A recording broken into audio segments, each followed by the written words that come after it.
Cerita berbeda dialami Muhammad Said Fikriansah alias Arif, pemuda 17 tahun asal Cirebon, Jawa Barat yang bercita-cita menjadi video editor. Arif dituduh oleh sebuah akun Instagram @voltanonim sebagai biorka. Sontak tuduhan yang disampaikan lewat media sosial tersebut mendapat respon dari masyarakat luas. Para pengguna media sosial ramai-ramai menghujat Arif. Akibatnya, pemuda yang masih berusaha mendapatkan ijazah paket C ini pun merasa tertekan secara psikologis. Meski telah berulang kali menyatakan bahwa dirinya bukan biorka.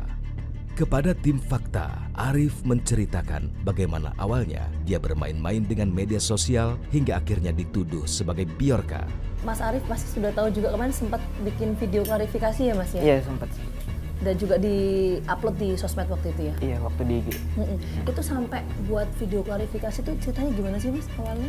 Ceritanya itu kan yang si Volt itu yang menuduh si Arif itu biorka. Nah padahal sama sekali Arif itu nggak bisa nge-hack sama sekali gitu. Jadi begitu.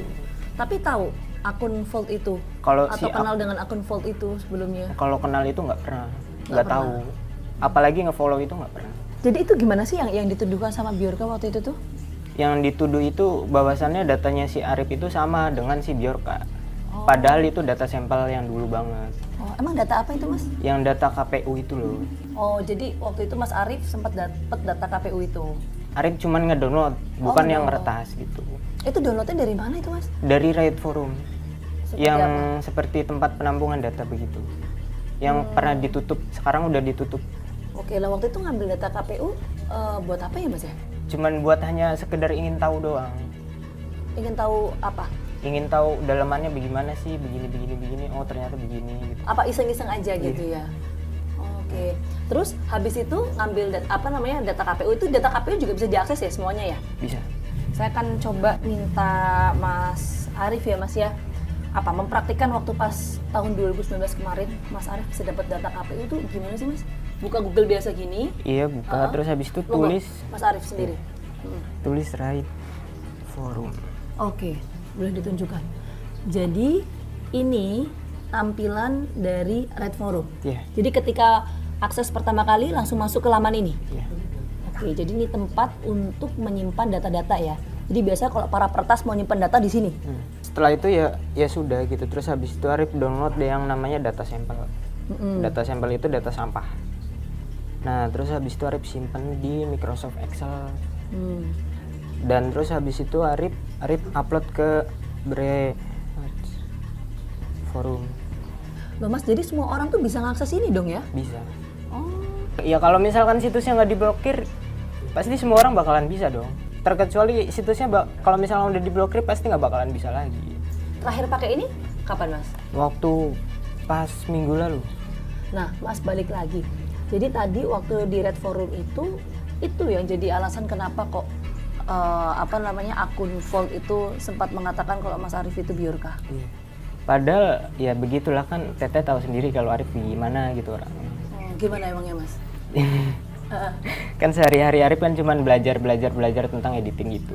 Sekarang sekolah atau kalau sekarang sekolah masih pakai pendidikan? Oh, sekolah pakai C.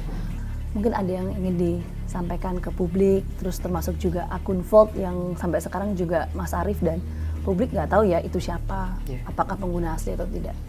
Halo buat semuanya, untuk masyarakat Indonesia, kalau misalkan ada tuduhan-tuduhan lainnya, kalau misalkan si Volt itu masih menuduh saya biorka, saya bukan biorka sama sekali. Karena saya sendiri itu untuk pekerjaannya itu hanya untuk editing, bukan peretasan dan lain-lain gitu. Ya intinya bijak-bijaklah buat untuk upload di sosial media. Setiap orang itu berbeda-beda pikiran gitu ya. Tetap waspada dan hati-hati saja gitu. Biar nggak keulang lagi kejadian seperti ini gitu. Kalau misalkan ada yang merugikan kalian, saya meminta maaf di sini. Lalu, siapakah sesungguhnya biorka? Mengapa peretas ini menyerang pemerintah Indonesia dan sejumlah tokoh penting di dalamnya? Siapakah biorka? Di manakah keberadaan mereka? Apa tujuan mereka? Mengapa tiba-tiba menyerang pemerintah lewat dunia maya? Pertanyaan-pertanyaan ini terus menggelayuti benak masyarakat. Apalagi seiring perkembangan zaman, aktivitas masyarakat makin terkait dan terikat dengan data-data pribadi dalam bentuk digital. Berdasarkan pengamatannya, Putra Aji Adhari memperkirakan Bjorka bukanlah perorangan. Nama ini menunjuk kepada tim yang bekerja sama untuk menyerang dan membocorkan data-data publik baik melalui situs milik pemerintah maupun non-pemerintahan. Nah, ini ada juga pandangan atau perspektif banyak pihak ya. Bertanya, ini saya minta tanggapan dari Mas Putra ya. Sebetulnya kalau pandangan dari Mas Putra, ini tuh Bjorka memang betul-betul hacker yang bisa dikatakan ya variabel bebas atau terafiliasi dengan kelompok tertentu? Enggak, tapi yang saya baca di berita si Bjorka itu memang tim gitu sih.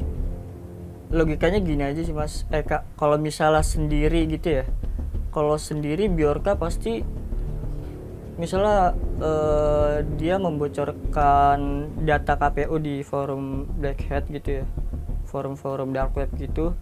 Nah terus 2 bulan setelah itu dia langsung membocorkan data yang lain sih, dan itu nggak make sense gitu kalau dia sendiri gitu. Itu yang Anda amati dalam jangka waktu berapa lama dari data yang dimunculkan ke data yang lainnya, dari satu data ke data lainnya? Itu dalam waktu bulanan gitu. Dan itu terlalu cepat? Ya menurut saya iya cepat sih. Meski demikian, pemuda yang sudah sejak usia 15 tahun diajak bekerja sama dengan lembaga NASA Amerika Serikat ini meyakini Bjorka masih berada di Indonesia dan bukan di luar negeri sebagaimana yang selama ini diinformasikan ke publik. Kita ingin tahu sebetulnya asalnya itu dari mana, apakah memang kalau saya istilahkan mungkin tidak bisa disebutkan secara jelas siapanya Bjorka ini ya, tapi IP address-nya begitulah ya. Apakah di Indonesia atau di luar negeri, bisa tidak terlacak itu? Sebenarnya saya nggak, ya kalau di domisili saya nggak tahu ya, tapi ini kesimpulan yang saya ambil dari yang beredar di internet lah ya. Terus kayak spekulasi-spekulasi dari masyarakat gitu ya. Banyak orang bikin tweet di Twitter kan ya, kayak penulisannya si Bjorka gitu. Terus cara dia ya kelihatan kayak orang Indonesia sih, kayak orang Indonesia. Tapi paling kita harus nunggu statement pemerintah sih paling gitu. Bahwa Bjorka bukanlah pemain tunggal atau perorangan juga diamini oleh pakar pertahanan cyber Ardi Suteja. Menurutnya, Bjorka memang kelompok dan baru sebatas mencari ketenaran semata. Berdasarkan identifikasi yang dilakukan, Ardi Suteja menyimpulkan bahwa Bjorka adalah orang Indonesia, bukan seperti yang selama ini mereka gembar-gemborkan. Dari pola target serang hingga penguasaan atas isu praktis tidak mencerminkan sebagai kelompok yang bermain di ranah internasional.